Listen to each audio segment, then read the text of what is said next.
Report. Joining me now, former senior advisor to the Clintons, Stagwell chairman and CEO, and the Harris Poll chairman, Mark Penn. Also joining me is Trafalgar Group founder and chief pollster, Robert Cahaly. Mark, I'm going to start with you. If you had to pick a winner, who would you pick? Well, I think first I'd say, look, this wasn't a normal debate. It was an audition to be the candidate to take on Donald Trump. And I think 4 of them probably came out of this okay. I think DeSantis, held his own more or less, wasn't a great debater, but got his points across. I think Nikki Haley really came out strong on foreign policy. I think Tim Scott gave good, positive, solid answers. And Ramaswamy, I don't think he surged forward, but he held on to his base. I think those are the 4 advancers. I think the rest were losers. I think Pence and Christie seemed like, from a bygone era, way out of place. Okay, well, Robert, do you agree with that? I mean, one of the things that we did see, which I think was unexpected, was how much they all went after Vivek Ramaswamy. And my question earlier was, is there some kind of internal polling that we're not seeing, that these candidates are seeing and their campaigns are seeing that Vivek is stronger than we think? Absolutely. Vivek has been right on a lot of them's heels in some of this polling. And I mean, and so is Tim Scott, but nobody's going to attack Tim Scott because he's just such a nice guy and it's not going to get you anywhere. But in Iowa, New Hampshire specifically, Vivek is coming up pretty fast and he's approaching, DeSantis in some of these states and nationally. So it makes it no surprise that they were kind of focused on him. And, I look at it, I see kind of, for the people in the room and the donor class and more establishment, I would say definitely a win for Haley. For kind of the greater MAGA universe, I would say Vivek won. And certainly Pence and Asa seem to be 2 nice guys that just didn't come across and didn't connect very well. And Tim Scott, I'd give him kind of a pass. I don't think he did anything to promote himself. And I agree with Mark when it comes to DeSantis. I think he kind of held his own. But I think the next debate will be very different. Well, and one of the things, Mark, that DeSantis did do is he, certainly ran more on his record as the governor of Florida. And that has been one of the criticisms of the DeSantis campaign so far, is that he keeps talking about Disney and woke policies with Disney, and no one wants to hear that. They want to hear about what are you going to do for the U.S. economy. Because let's be honest here, the Florida economy is successful and is strong, and half of New York has moved down to Florida. So what is he doing right that other states are not, doing? One thing they did all agree on, though, Mark, one thing was going after President Biden. They all want him out of office. Mark, listen to this. Should presidents have to pass a mental and physical test in order to serve Vice President Pence? Well, it might be a good idea to have everybody in Washington, D.C. pass a mental and Our nation is in trouble, and it's in trouble because of failed leadership. And the solution is not 4 more years of Joseph Biden. We need to send Joe Biden back to his basement and reverse American decline. Mark, Biden back in the basement. Your response?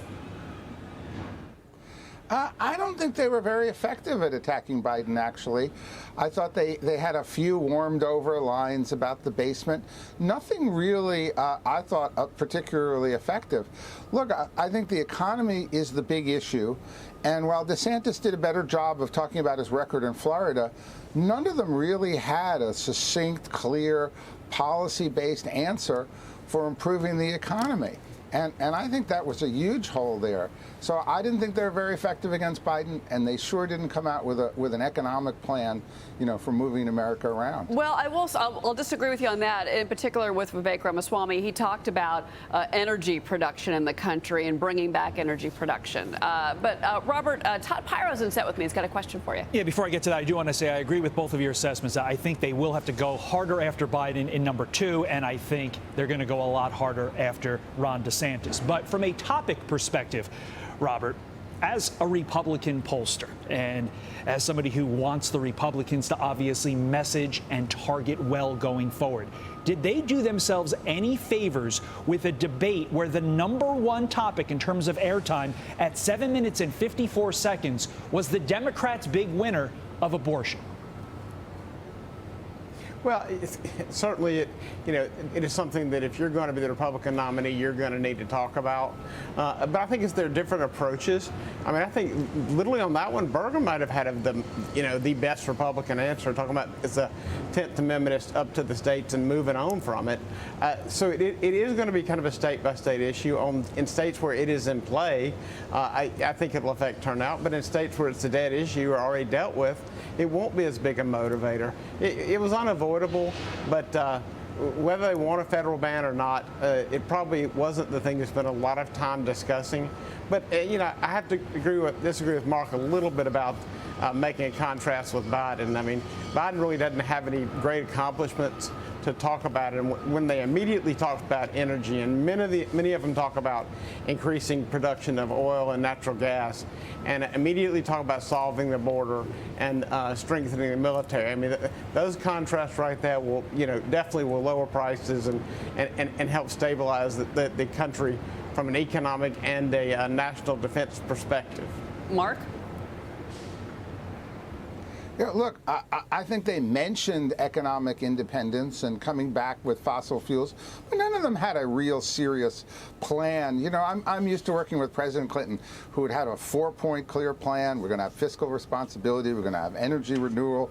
We're going to bring it. None of them seemed to really be comfortable with talking about the economy in a way that I think Nikki Haley was incredibly comfortable about talking about foreign affairs. I think she's the only one who showed, I know this subject. I can take you apart, Ramaswamy, and she did. And everyone else kind of, again, had talking point bromides and general directions, but we're a long way from showing real economic expertise and confidence. I thought that was a real weakness for this field. Well, Mark, the other thing, though, that they did go after, and I think this is a weakness for President Biden, is the border. And in particular, Ron DeSantis and many of the candidates really kind of echoed that same sentiment. We need the military at the southern border. We're sending billions of dollars to Ukraine, but we've got a wide open border, and that's affecting the U.S. economy. That's affecting everyday average Americans. Every state has become, Mark, a border state. Does the Biden campaign understand the sentiment on a national basis when it comes to the wide open border and the anger that's out there right now, Mark? Well, look, again, immigration, one of the top issues. But did someone come out with a comprehensive solution that they were going to make as a nation?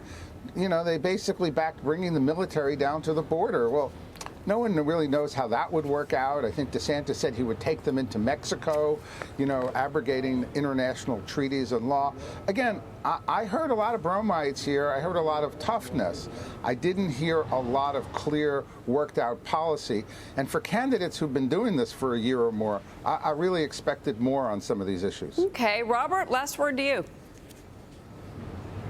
Yeah, I, kind of disagree a little bit, and I certainly haven't seen Biden come out with a 4-point plan.